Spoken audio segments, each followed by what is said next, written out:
Right, we're going to talk about Vesper theory and molecular shapes. Okay, Vesper's theory, it stands for valence shell electron pair repulsion theory. Wow, that's quite a mouthful, isn't it? That's why we just say Vesper. Okay, so some things for your notes here. So basically, there are electron pairs around an atom, okay, and they repulse each other because they're both negatively charged. They repulse each other, so they are far apart as possible. Think about the opposites attract. So basically, the geometry of the shape is going to be dependent on those electrons trying to be as far apart from each other as they can by and still being around the central atom. Okay, so to determine a molecule's shape, we have to know its structural formula. So that's the things that we've already been working on.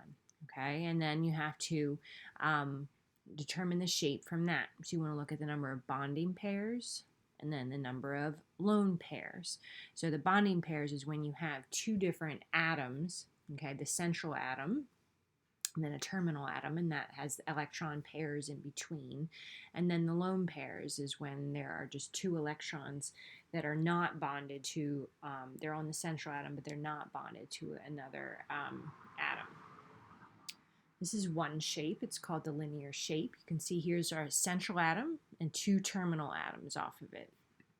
Okay, so there's two bonding pairs, one, two, and there are no lone pairs. So for the electron pair here and this electron pair here to be as far apart from each other as possible, they want to be on opposite sides of this central atom.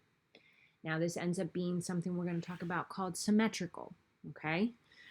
If you were to draw a line of symmetry, oops, I made a mistake. Let's see if I can go back.